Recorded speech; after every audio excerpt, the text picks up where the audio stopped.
Markabad from San Gervasi. This is the Rorschach, Georgia update from the 9th of July, 2026. Quick summary of what's going down in Georgia. Georgia was not invited to the NATO summit in Ankara, Turkey, which took place on the 7th and 8th of July. While other non-member partner states like Ukraine and Azerbaijan were invited to the political consultation format, Georgia was represented only by Foreign Minister Makha Bochorishvili at a parallel side forum organized by international non-governmental organizations. The ruling party downplayed the exclusion, saying the traditional partner format had been discontinued this year and dismissing the criticism as opposition propaganda. However, political experts and opposition leaders warned that the snub is a direct consequence of Georgia's anti-democratic pivot, saying that the country is now facing severe diplomatic isolation and losing its seat at the table where Black Sea regional security is decided. On Friday the 3rd, prosecutors charged a Russian citizen who struck and killed a pedestrian on a Tbilisi sidewalk, an incident that inflamed anti-Russian sentiment across the country. Security camera footage of the incident went viral online, showing 49-year-old Olga Svyatkina rapidly accelerating an SUV onto the sidewalk, running over 56-year-old military veteran and former Sergeant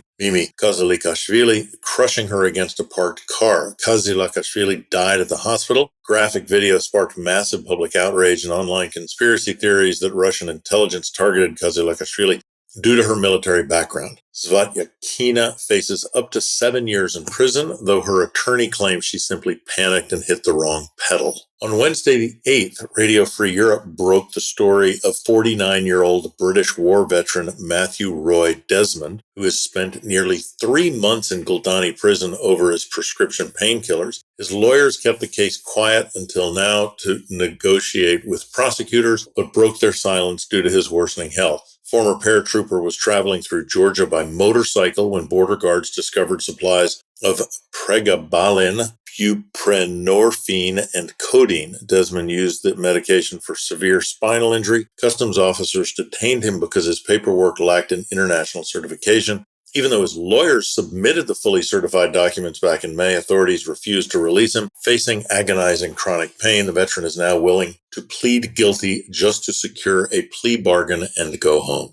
On Tuesday the 30th, the legal team of world-renowned opera singer and opposition figure Pata Burchaladze revealed that his anti-government protest fines reached a staggering 710,000 lari, which is about $270,000. Authorities issued 142 separate penalties of 5,000 lari, which is about $1,900, to the 71-year-old performer for blocking roads during demonstrations in Tbilisi. Burchaladze is currently serving a 7-year prison sentence after a court convicted him of organizing group violence and attempting to overthrow the government during last year's rally outside of the presidential palace. In other news, on Monday the 6th, Economy Minister Mariam Fivrishvili announced that the government will build the Anaklia deep-sea port on its own using a landlord model, whatever that is. State will keep 100% ownership of core infrastructure after the state-owned Chinese consortium quietly pulled out of the deal. The government promises to invest $7 billion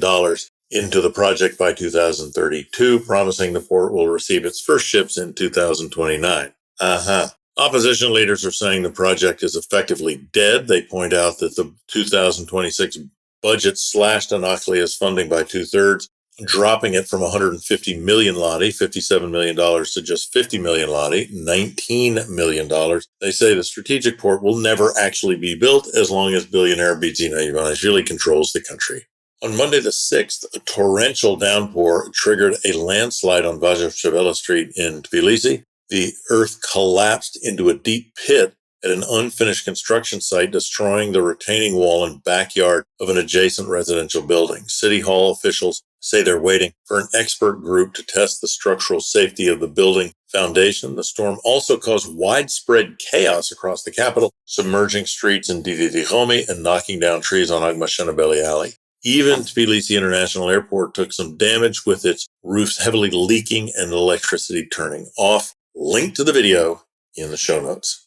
On Friday the 3rd, U.S.-sanctioned far-right politician Zurab Makharadze met with Patriarch Shio III to discuss topics like establishing a constitutional monarchy and banning abortion. Makharadze, leader of the pro-Russian Conservatives for Georgia party, says he received the Patriarch's blessing to publicly advocate for these changes alongside banning surrogacy. Patriarch itself did not report the meeting, but the Patriarch recently condemned abortion and gender ideology during a sermon. Maharadze previously orchestrated the violent 2021 homophobic riots that injured over 50 journalists. U.S. government sanctioned him for inciting the violence, and last year he placed a distant fourth in the Tbilisi mayor's race with just 4% of the vote. Friday the 26th, police discovered the body of 20-year-old Azerbaijani citizen Fatima Karimova in a rented apartment in Varkatili, Tbilisi. Investigators say her cousin, Emin Aliyev, strangled her in an apparent honor killing before fleeing across the border into Turkey.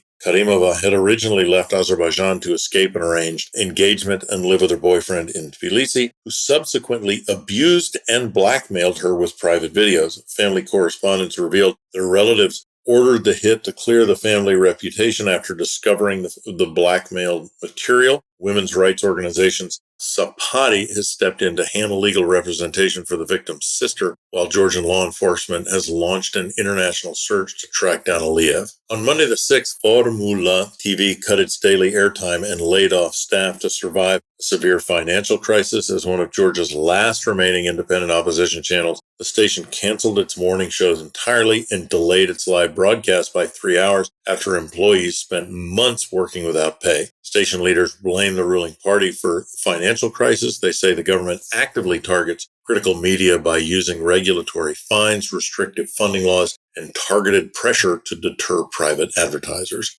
On Monday the 6th, the Organization for Security and Cooperation in Europe, OSCE Parliamentary Assembly, adopted a critical resolution demanding the Georgian government release political prisoners, repeal repressive laws, and investigate systemic violations in 2024 and 2025 elections. The document also calls for the international community to refuse recognition of future elections if international monitors find them unfair. On Monday the 6th, a Tbilisi court sentenced Bacho Akhalaya served as defense minister under the previous United National Movement or Natsebi government to 2 years and 6 months in prison for publicly calling for the overthrow of the government. State Security Service initially launched the investigation following an open court hearing on the 9th of March, where Akhalaya stated that ruling party billionaire Bidzina Ivanishvili must be overthrown by any means necessary, including force, to eliminate Russian influence in Georgia. An opinion piece by George Melashvili titled "Saying Farewell to Georgia's Steadfast Supporter," German Ambassador Peter Fischer, reflects on the complex history and current strain in German-Georgian relations as the diplomat concludes his time in Tbilisi. The article traces Germany's deep historical ties to Georgia, from being the first nation to extend a protective hand to the young 1918 Republic to Berlin's quiet, decades-long support for Georgia's European integration. Melashvili explicitly addresses the major friction points in the relationship, including Germany's role in denying Georgia a NATO membership action plan in the 2008 Bucharest summit, before examining Ambassador Fischer's recent tenure. Praises Fischer for directly confronting the ruling party's anti-democratic pivot and anti-Western rhetoric, arguing that while the current leadership is bent on rejecting Western partnerships, deeper friendship between the two nations will ultimately outlast them. Link to the full article in the show notes. And that's it for this week. Thank you for joining us. Anything to ask or tell us, email us at info@rorschach.com. Nach Amdis.